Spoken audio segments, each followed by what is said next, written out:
loud enough, or would you like it a little louder?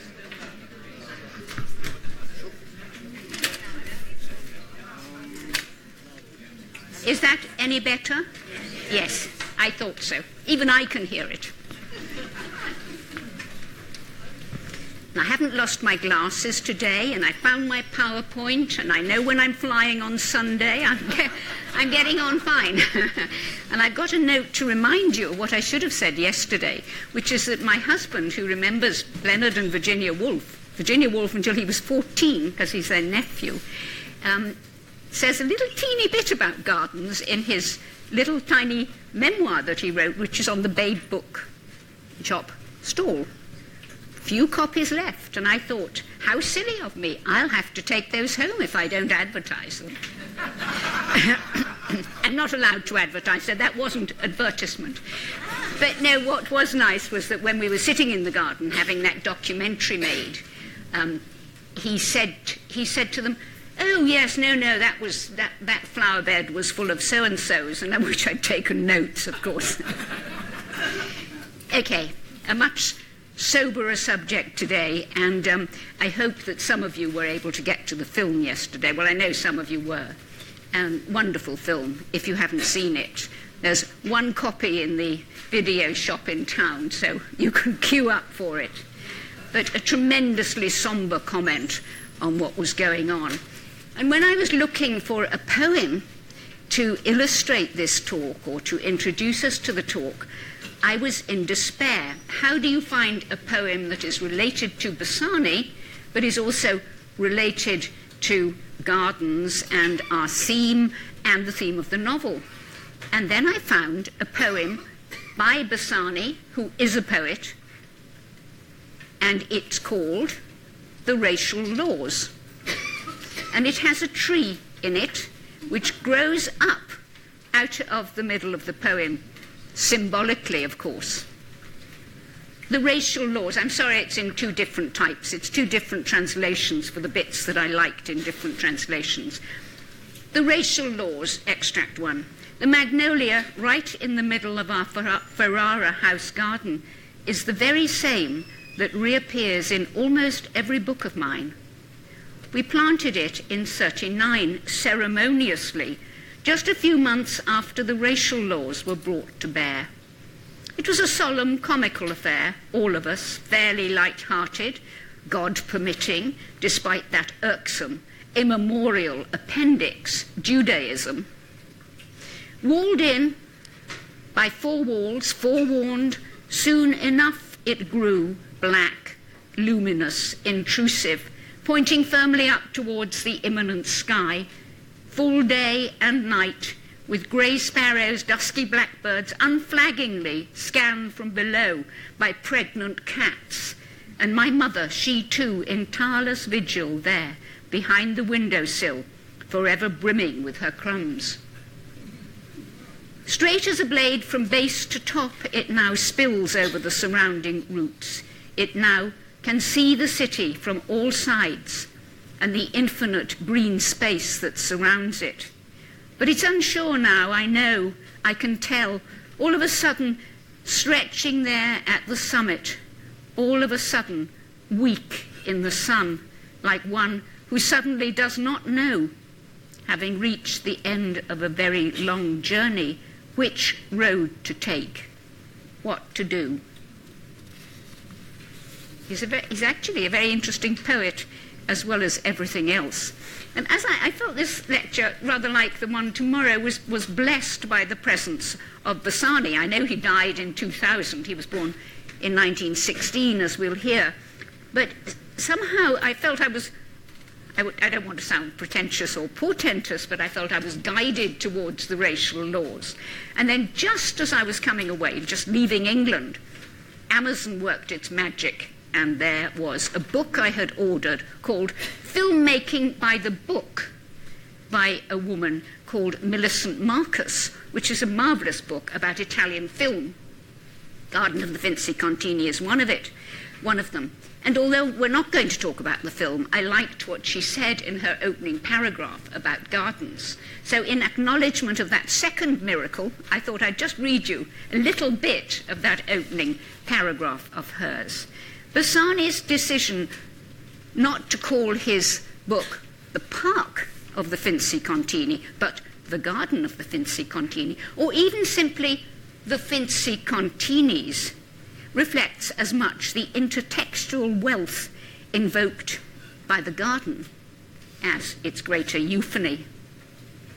By virtue of this title, then, the book insists upon its relationship to an entire history of textual gardens, from Eden through the love gardens of medieval romance to the enchanted gardens of the Renaissance epics, of course written in Ferrara, some of them by Ariosto and Tasso, written in the Este court of the novel's Ferrarese setting.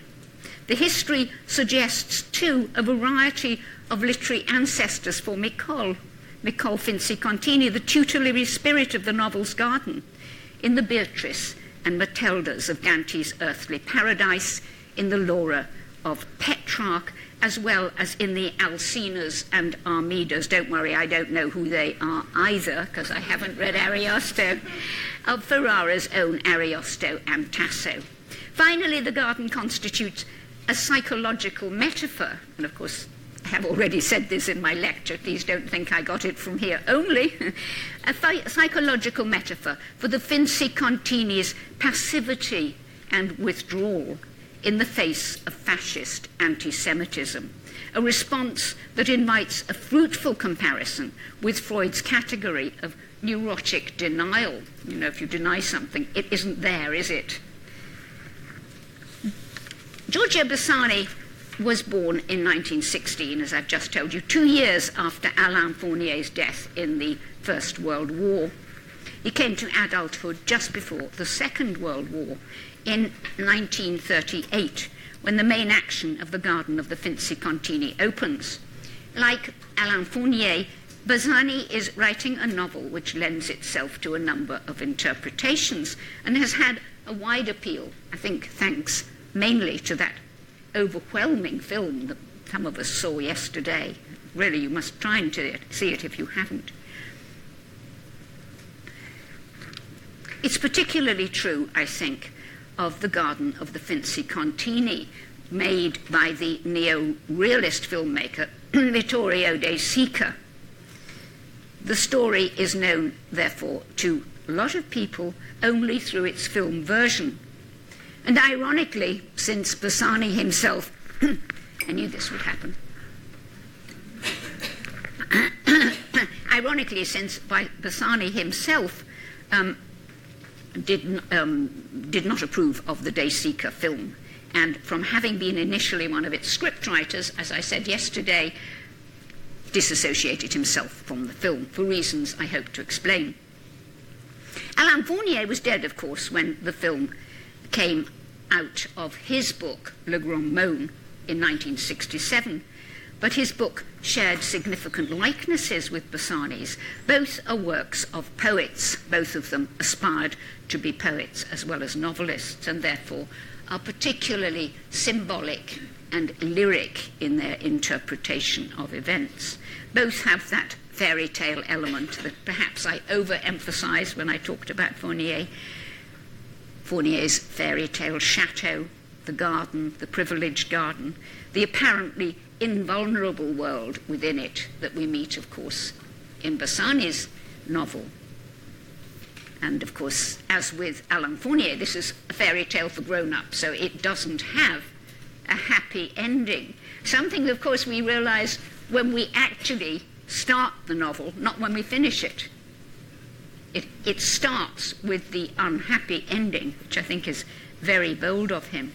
Both novels are quests of a kind the narrator's search in the Garden of the Finzi-Continis for the truth behind Alberto and Micole's apparently charmed lives, occupying a great deal of the book, and how far, the reader wonders, is the strange and troubled relationship between the unnamed narrator. Don't be fooled by the film. He has no name in the book, which makes him even more mysterious in a way.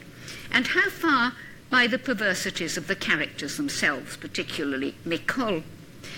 Both a rite of passage novels, in Bassani's case charting the painful development of the narrator from adolescence, little schoolboy in one of the scenes in the film, of course, and in the book, into young manhood, when Nicole forcibly rejects his clumsy attempts. It's a very painful scene when he kisses her. The most flirtatious lady you've ever seen on screen, and he kisses her as he is meant to do, and she rebuffs him. Though his attempts fail, however, The Garden, like Le Grand Moan, is a poignant love story, told from the narrator's point of view, with memories going back to the age of 12 or 13. And both novels are undoubtedly romans à clé, novels of his own personal development, on his own lived experiences. The narrator of the Garden is not named, but so closely does his biography resemble the book that he's been called B, the narrator, by Italian literary critics, which is rather nice. I don't know why they chose, well, I suppose they chose Giorgio in the film because that's Bassani's first name. His critics, therefore, have started calling him B. An optimist, an erstwhile doctor turned administrator of old family properties is his father, as is Bassani's father in real life. And he wishes the same for all his family and Jewish community generally. And in the book, the father thinks of himself simultaneously as a Jew and an Italian. And this, of course, is one of the cruxes of the film, that the son and the father cannot agree, that the way to accommodate this awful situation they find themselves in with the declaration of the laws against them in 1938, the racial laws, the father thinks that he will be all right. Again, that neurotic denial. He will be all right because he has become a fascist. Of course, fascist is such a dirty word nowadays. We wouldn't even dare say it. Very few of us would say, I am a fascist, with such pride. He's president of the committee, this is the father in the book, that looks after the local Jewish cemetery. Yet to participate fully, he has also to be a fascist. So we see him trying to join in, which makes it, of course, particularly awful and ironic and cruel when the laws are brought in against those who have felt themselves to be Italians as well as Jews. The father's very cross with the Finzi-Continis. Professor Ermanno Finzi-Contini refuses to join the fascist party. And when they come to him with an application already made out, he still refuses to join. But as this implies, though both novels are autobiographical, both the Meaulnes and the Bassani one, they're very unlike in the world they portray. The main significant unlikeness being that not just that Bassani is Italian rather than French, but that he was Jewish. And I think this is one of the things that comes out most strongly, certainly with that mention of the Holocaust, that indirect mention of the Holocaust in the opening, the prologue to the book. And of course, what is even more obvious is that Bassani came to maturity at a crucial time for Jews in Ferrara, which had previously, as I'll show, been so tolerant and welcoming of Jews. Think of Primo Levi's If This Is a Man, which is a harrowing book, even more harrowing than this one, I would suggest. And the ending is not as disastrous as it might be, but is a terrible, terrible picture of what was happening to the Jews in Italy at that time. As I say, Ferrara had previously been most tolerant of the Jews. Their presence in Ferrara was documented as early as 1227, so quite a long way back, isn't it, right into the medieval times. In the 1490s, under the powerful d'Este family, which ruled Ferrara for 300 years, the city welcomed Jews and benefited from the influx of Spanish Jews and, early in the next century, of persecuted German Jews. This period of tolerance came to an end when in 1598 the city fell under the control of the papal legations, which felt that they were in opposition to the Jews, and that they were forced into the ghetto. Now, the ghetto, this is one of the main streets of the ghetto. It's not an ancient picture, but it's quite old. It's a triangle of streets, and I know there are some of you who speak Italian, so forgive me if I get it wrong. The Via Mazzini, the Via Vigna Tagliata, and the Via Vittoria, central to his novel, actually mentioned in the course of the novel. Apart from a brief respite under Napoleon, it's one good thing we can say about him, isn't it? I'm always looking for reasonable things to say about Napoleon, 1797 to 99, and again in 1848. The ghetto remained as such, and people who were Jewish lived within the ghetto until the unification of Italy, as you will all know, 1859, when the Jews were no longer obliged to live in segregation. To celebrate his newly won rights, the grandfather of the present Professor Finzi-Continis, a hugely rich man, bought the property that they now inhabit, a large villa in an advanced state of repair. So rather than move into the ghetto in order to get into Italian society, they move out of society altogether, and I think this comes out very clearly in the book. It's a world within itself, isn't it? Of course, symbolized by those four very high and very forbidding walls. This emancipation of the Jews marked a new era of hope and optimism for them. But this world came to a sinister end, largely unexpected actually in Italy, in 1938, when those racial laws were brought in. There were about 750 Jews living in Ferrara at that time, of whom eventually 183, somebody's done their homework, haven't they? Not me. It's extraordinary to think that 183 people would be deported to German concentration camps, mostly under the Papezzalo Republic in 1943. And only one Jew returned from that 183. Born, as I've said, in 1916, Bassani spent the first few years of his life in Bologna before moving back to his hometown with his parents, where he grew up in some comfort and security. His father was a doctor, he was middle class, he was privileged, but he went to public schools, not in the English sense, but just the local schools. But he did find himself, because he was a very clever man, he found himself at the classical school, the Liceo Classico, at the age of 12 or 13. And this is where we come in when he meets Nicole and her brother Alberto, who are private students, but who also come in for the public examinations. Jewishness, it seems, is not a problem for him in his youth, or for Bassani and the narrator of his novel for the first 22 years of their lives. But it's at the Liceo that he starts to get friendly with, if you like, fall in love with, perhaps, Nicole and her brother Alberto. It's their sense of superiority and exclusiveness which strikes the narrator. And this is extract 2 on your sheet.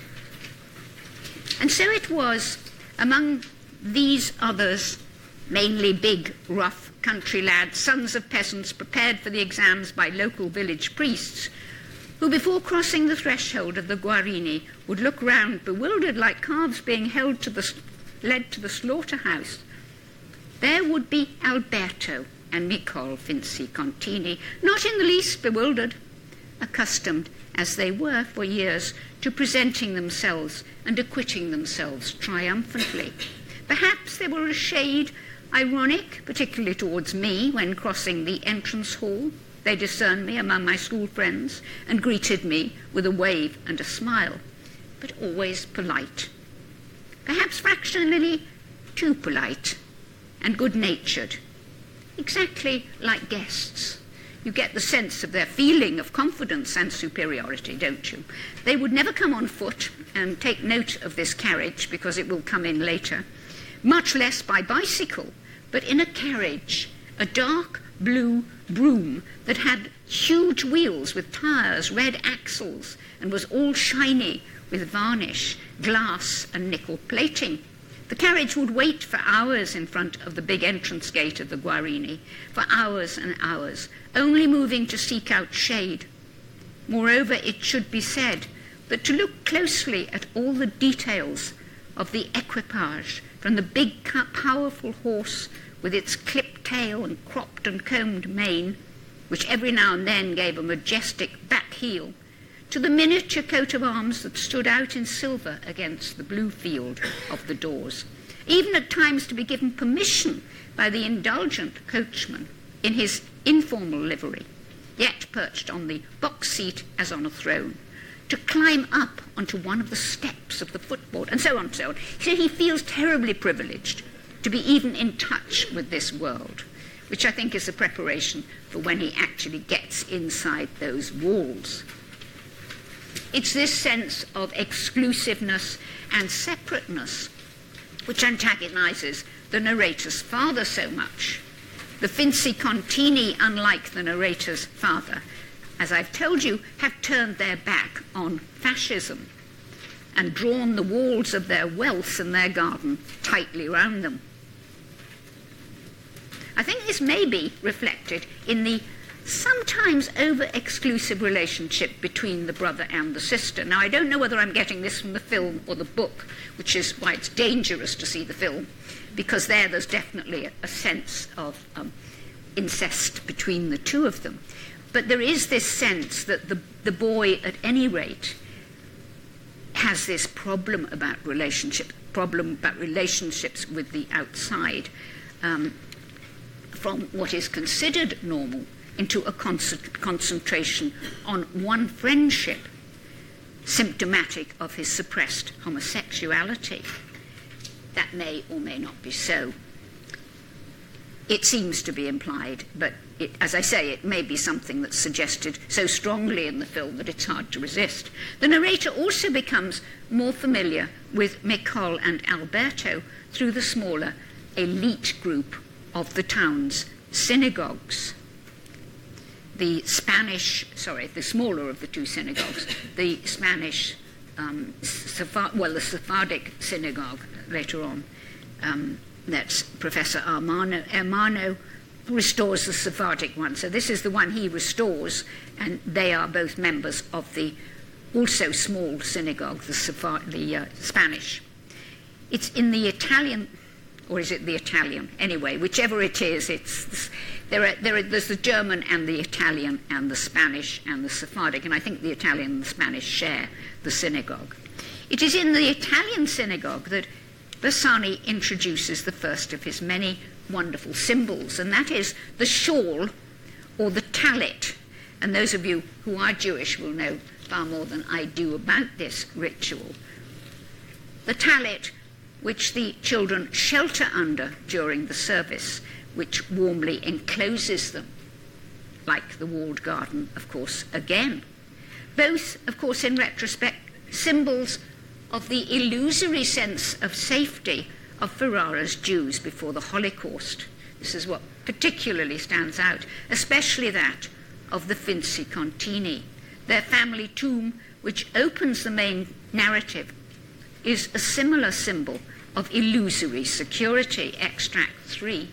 And this is when they go on in under the shawl. And what is so lovely about this passage is the fact that the shawl has so many holes that it's really no security at all. And of course enables the narrator to peep through at Meaulnes and Meaulnes to peep through at him. "Come on then, boys," my father would say, brisk and joyful, snapping his fingers. "Come on in under here. True, even at that moment, escape was still a possibility. Papa had his work cut out for him. For all his strong grip, his hard sportsman's hands on the scruff of our necks, mine in particular. Although vast as a tablecloth, Grandpa Raffaello's tellet, which we used, was altogether too worn and smooth and full of holes to guarantee the kind of hermetic seal that my father would have liked. And so, through the holes and tears which the years had wreaked on the fabric, frail as could be and pungent with must and antiquity, it was not difficult, at least for me, whilst there beside him, to observe Professor Ermanno, his hand resting on Alberto's brown hair and the fine light brown hair of Nicole, who had just rushed down from the women's gallery, as he pronounced one by one, following behind Dr. Levy, the words of the Beracha. Above our heads, our father, who knew no more than 20 words in Hebrew, the usual ones of family conversation, and besides, he would never have bowed down, kept silent. It's interesting, isn't it, that Professor Ermanno, for all the narrator's father's scorn of him, is the one who really is soaked in his Jewishness and his ritual and his religion. But who are the Finzi-Continis? Everything else is so autobiographical in this novel. Who are the Finzi-Continis? And as you can imagine, there has been a lot of research done to it. In the novel, as I've mentioned, the head of the family, Professor Ermanno, has recently restored the Spanish synagogue, the Scuola Spagnola. And in real life, it was the head of the Finzi-Magrini family who does so. So we've got here a possible family for it being based on. It's not, it's just a matter of fascination to those who love Bassani. He denied it for many years that it was based on anybody until he was very near to death. And then eventually he mentioned the Finzi-Magrini family. They corresponded to his fictional characters in many respects. Almost all were deported to the death camps, except one son, Alberto, who died prematurely of the same disease as Alberto dies in the novel. He is the one who, in the novel, is laid to rest in the family gravesite. In the corridors of the synagogue building is a plaque in memory of this young man. This may have been the last plaque put up after the fascist devastation on Rosh Hashanah of 1941. Another plaque pays tribute to the noble Silvio Magrini, who was president of the community and was deported in 1944, together with almost 200 other Jews of Ferrara. And then they have a large dog. So I won't bore you with the details of that, but it is interesting, isn't it, that it is so autobiographical. It's obviously very strongly felt. Though the Finzi-Magrini family did not live on the beautifully proportioned, cobbled Corso Ercole 1 with its walled garden, they did live on a parallel street, so they even lived nearby. The original of this wonderful garden that we're taken to is apparently in Rome, where Bassani was living when he wrote the book. The Finzi-Magrini's daughter, however, could not have been Nicole, for she was somebody who did survive. By the time the racial laws were introduced in 1938, the point at which the main action of the book opens, of course, Bassani was studying in the Faculty of Arts at the University of Bologna under the great art critic Roberto Longhi. He toyed for a time with studying music because he was also a musician as well as being interested in literature. In trying to explain the real point of the situation to his son in the novel, and this is where it becomes very interesting, because of course we know by now that everything in this novel has a base in Bassani's life. I'm assuming, as most people are, that the father also. And it's interesting in the way in which he too is denying that this is really happening. He says, Bassani's the unnamed narrator points out to his father that these laws cannot be regarded as anything as dreadful. He can't go on defending Mussolini against what he has done when he has made a pact with Hitler. And the father, who wants the last word, it was unfortunately true, extract 4. He had begun to recapitulate in his tireless way. Last September, on the 22nd, after the first official announcement, on the 9th, that's 1938, all the newspapers had published the additional circular from the party, that's the fascist party's secretary, which spoke of various practical measures of immediate application, for which the provincial federations would be responsible with regard to us in future. Quote, the prohibition of mixed marriages remaining statutory, the exclusion of all youths recognised as belonging to the Jewish race from all state schools of whatever kind and level, as well as the exemption for the same from the highly honorific duty of military service. We Israelites would not then even be able to place our death announcements in the paper, let alone be listed in telephone directories or keep domestic help of the Aryan race or frequent recreational clubs of any kind. Well, of course, this is a very important part of the plot, because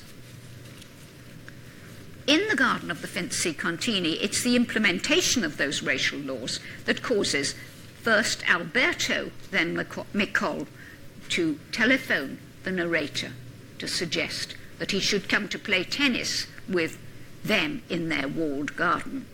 And he, of course, is like his father to begin with. He doesn't really think it's going to happen.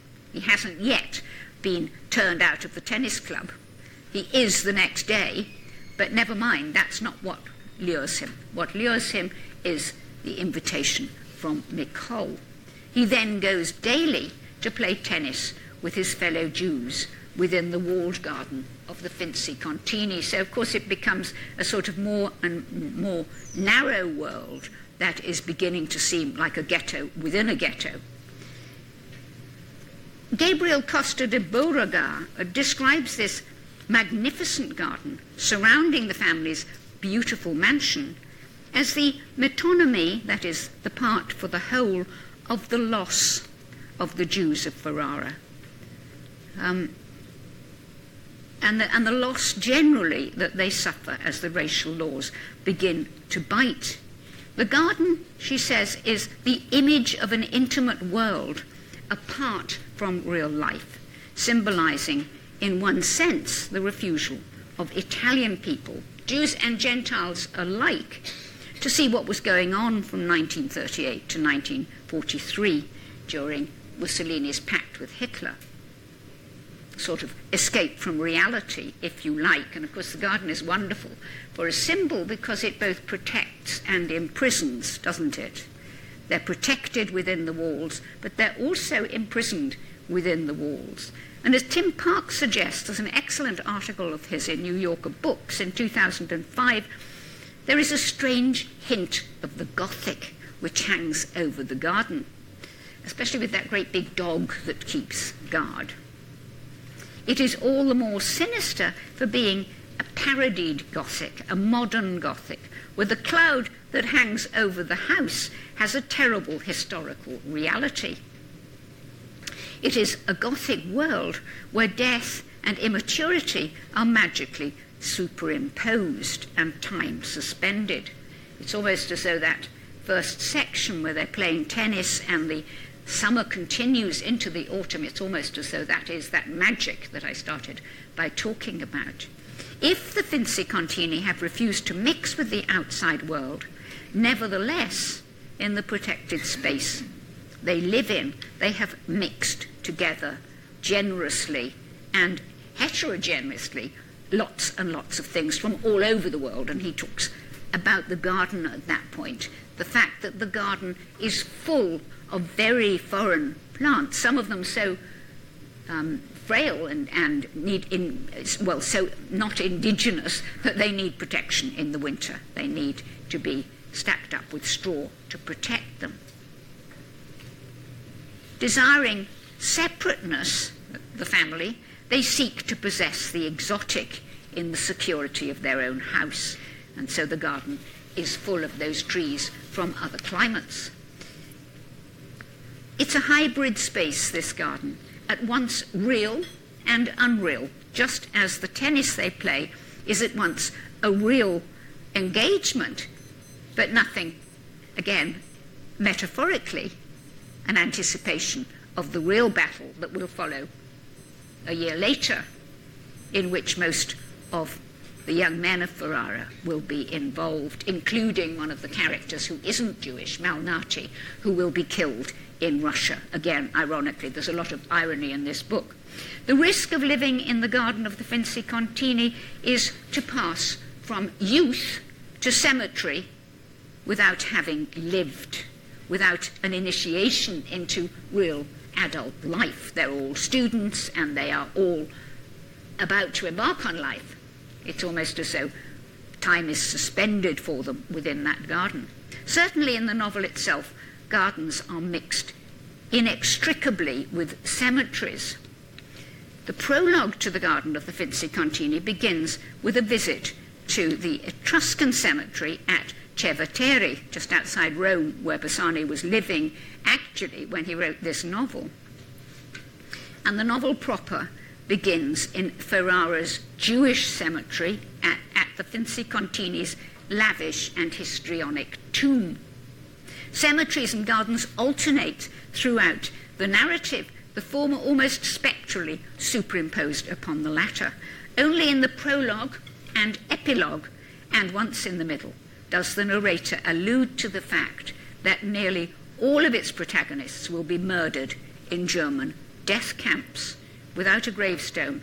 Of course, ironically, since we're in a cemetery when he's telling us this, without a gravestone to mark their passing. Despite their magnificent family tomb, they will be buried without any kind of memorial. Of course, the story itself, we are led to believe by the end, is their memorial, the narrator's memorial to his dead friends.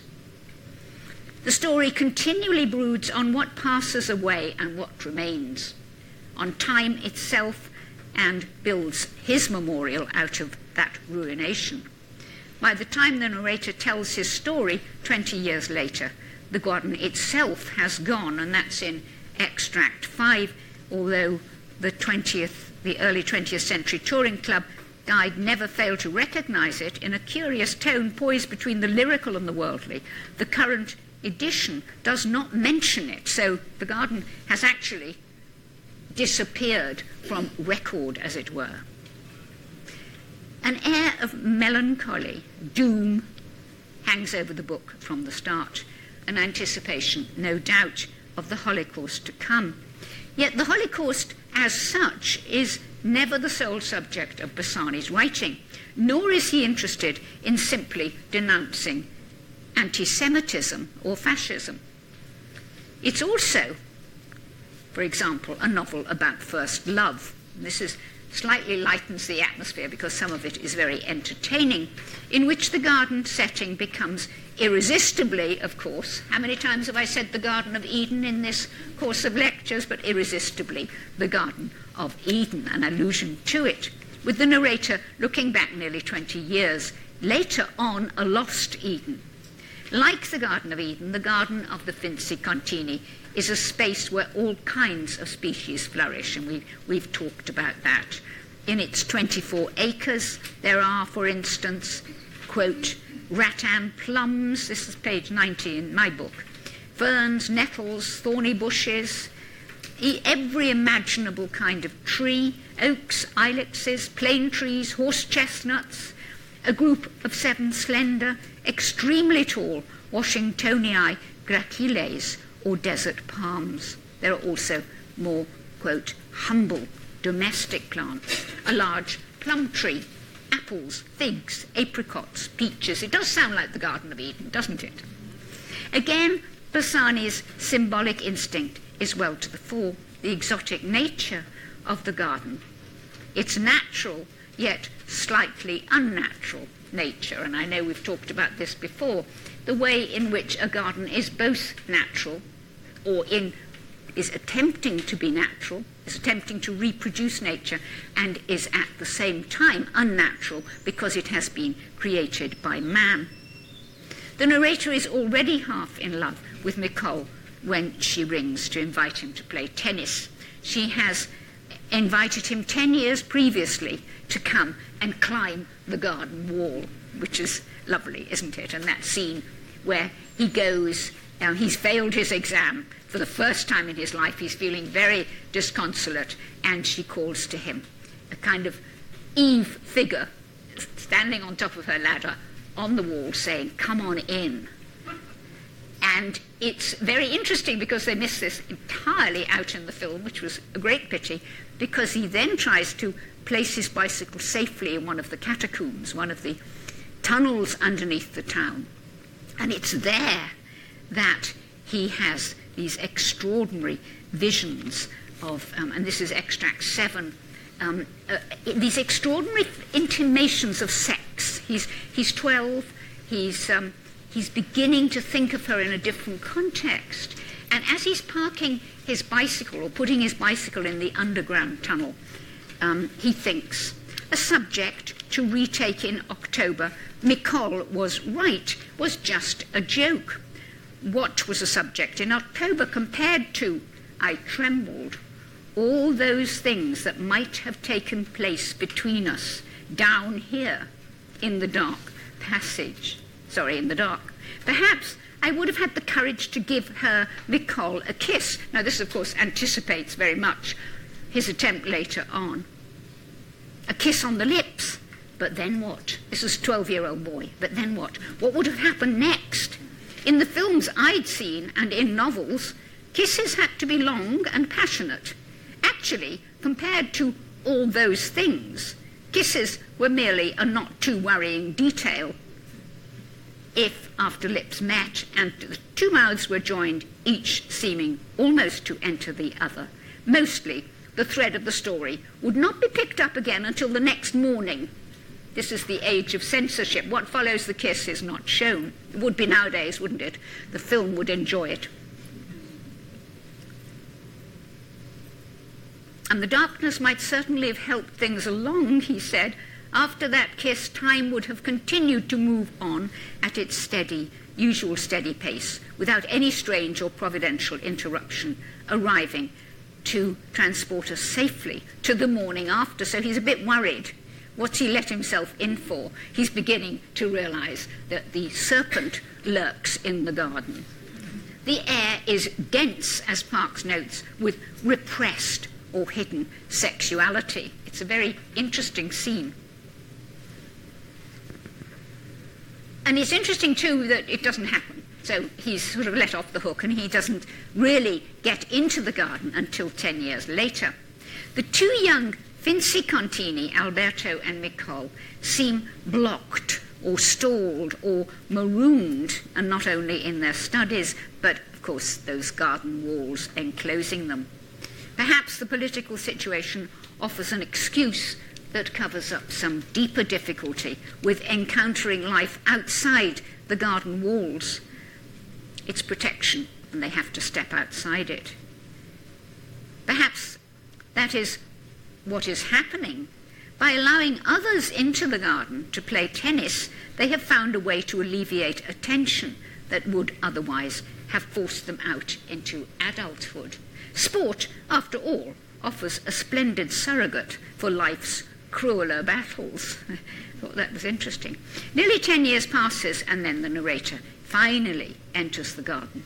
And when he does, he becomes obsessed once again with Meaulnes. It's only when she telephones that he agrees to go.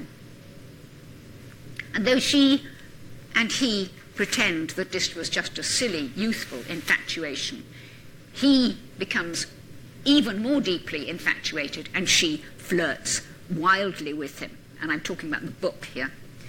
They're both now at university, the narrator commuting daily to his arts and Italian classes at the University of Bologna, which Bassani did, and Meaulnes studying on and off at the University of Venice. And later, when the use of Ferrari's public library is denied to him in a very interesting scene in which the narrator suddenly realizes the full implications of this. He can't even go on with his studies in the library. He's very much disturbed, and I think it's the point at which he really begins to understand what's happening.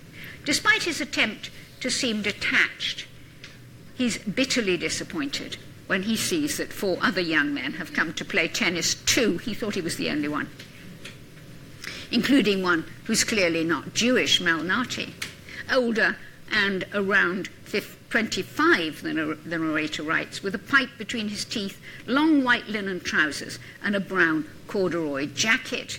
And I think I was telling you yesterday that when he wanted to cast someone for this role, he wanted somebody tough and rather brutal and rather strong, and he got the right person, made the actor's career. Can't remember his name now, but certainly did. It's Malnati whom the narrator will suspect in the end of having an affair with Meaulnes. His jealous speculations are never proved, but they are an indication of his love for Meaulnes. And I think one of the things that certainly offended him in the making of the film was the spelling out of a possible relationship between Meaulnes and Malnati. Is this a subtle book? The film is not nearly as subtle.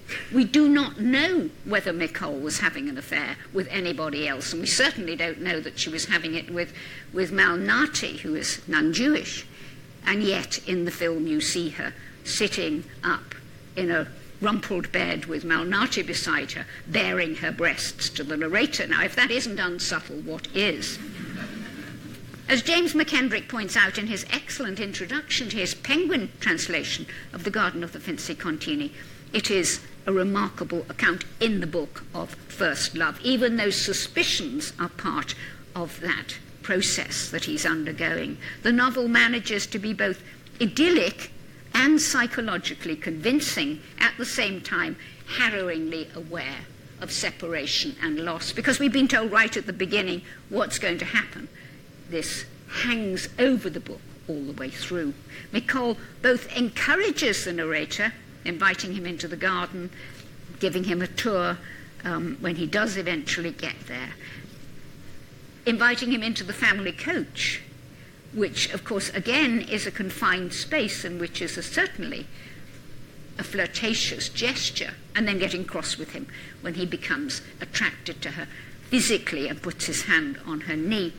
But as soon as he responds and tries to kiss her, she rejects him violently, and that follows in a scene in which she invites him to her bedroom. Well, now, I do ask, in 1938, to invite a man to your bedroom, even if you do have a bad cold?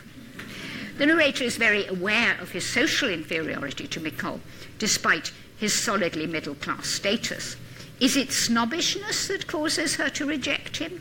Or is it simply a lack of sexual attraction? She says we're too alike. She says we're like brother and sister, which of course makes one think, doesn't it? Certainly in the film, Malnati is much more obviously sexy. I mean, that was one of the characteristics he had to have. His demand, and I've got the words here, his De Sica's demand for the part, any tall, muscly, tough guy will do.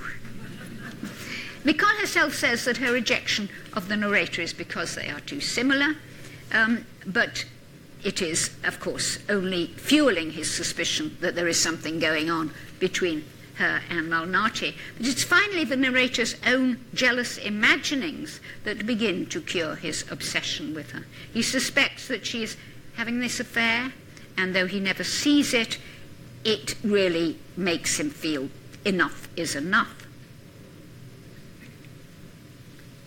The story, as you know, is told 20 years after its main events, with flashbacks.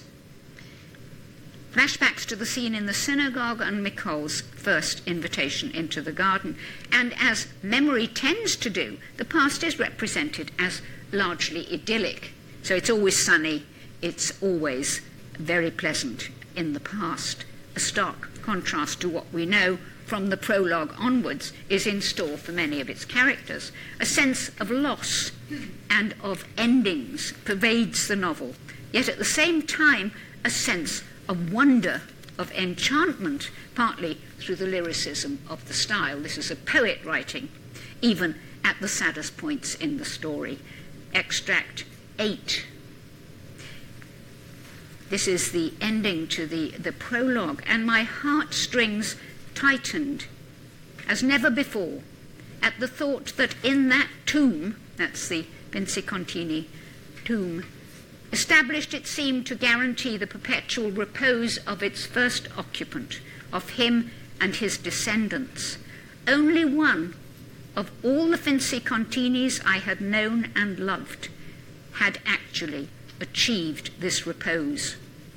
Only Alberto had been buried there, the oldest, who died in 1942 of lymphogranuloma, while Meaulnes, their daughter, born second, and their father Almano, and their mother Signora Olga, and Signora Regina, her ancient paralytic mother, were all deported to Germany in the autumn of 1943, and no one knows whether they have any grave at all.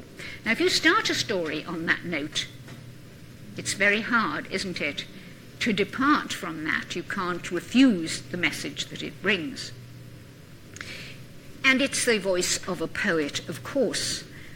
He wrote a lot of other not a lot of other novels, 4 other novels: The Gold-Rimmed Spectacles, The Garden of the Finzi-Continis, Behind the Doors, Inside the Walls. That's interesting, isn't it? From 1958 to 1968, he wrote those 4 novels, but he also wrote books of poetry before he even started on his novels. And it is as a poet that he's able to portray the wonder as well as the tragedy of this story. For as McKendrick puts it, to present a novel so sustainingly full of life as something walled in and sepulchral would be very misleading. The imagery that Bassani has found to capture states of enchantment is most powerfully centred on the Finzi-Continis garden, the Barchetto del Duca itself, unspoilt, Edenic, spacious, with all its botanical profusion. The garden seems to hold out against this sense of constriction. The city itself is a mixture of open vistas and cramped enclosures, but there is nothing forced about the symbolism that suffuses Bassani's Ferrara, from the dizzy parapets of Montagnoni to the curious earthworks that undermine the city's walls. The symbolism throughout, therefore, is never forced. It's there, but never forced.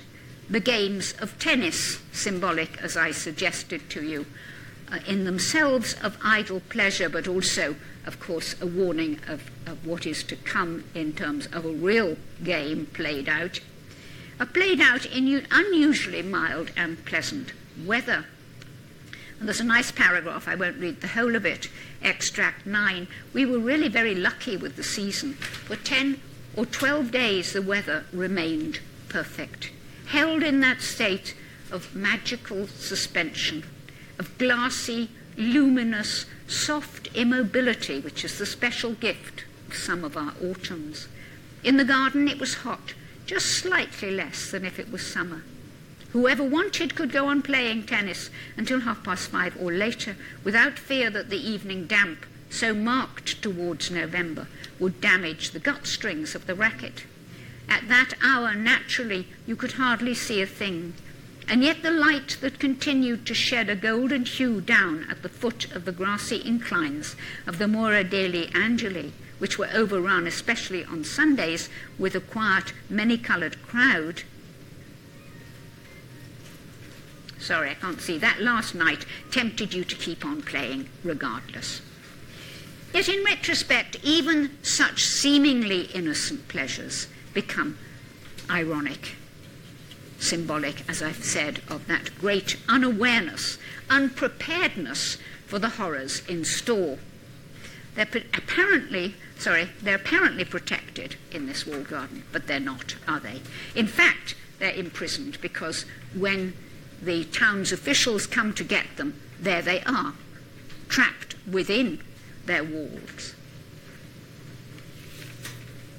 Despite the fact that Bassani himself had strong political views, he was an anti-fascist activist and jailed for several months in 1943 for his activities. Interesting, isn't it? He actually went to jail because he was so anti-fascist and was only released because Mussolini fell from power. So he was in jail for several months in 1943.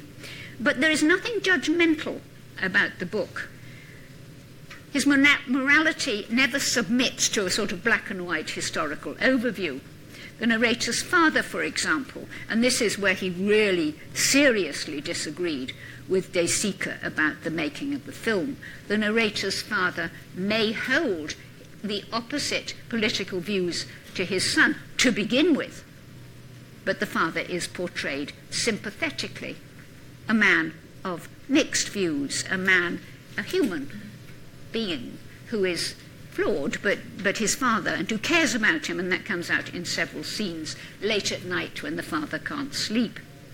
He's an enthusiastic fascist, yes, and highly critical, even self-righteous about the Finzi-Continis and their anti-fascism.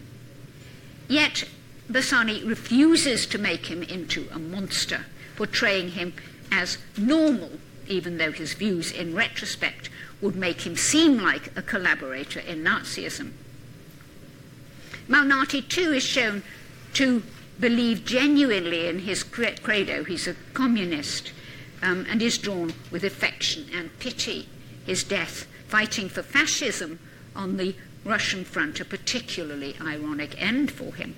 And Meaulnes, the spoilt daughter of rich, indulgent but cultured parents, is understandable as a type, also forgivable, someone still very young and inexperienced who will die shortly. And I think part of our forgiveness stems from that awareness of what is going to happen to her. Perhaps she too knows that her time is short. Who knows? This is one of the most oblique of the Holocaust books. These Jews are affluent, educated, assured, assimilated. They're part of the fabric of Ferrara life and have been for centuries. And yet, that's the saddest thing of all, because right from the beginning, you know what's going to happen to them. You know they will all be blown away, light as leaves, as bits of paper, while they don't. And at the end, you, like the narrator, will feel bereft of that family. Bassani's great achievement, it seems to me, in the garden of the Finzi-Continis, is to combine the personal, which clearly is, and the political, and to make it poetical throughout. Thank you.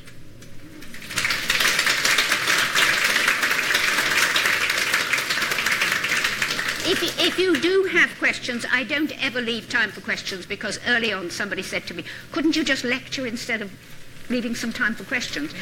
But I'm quite happy to answer questions at the end if you have them. Thank you. And do come tomorrow for that Garden of Evening Mists.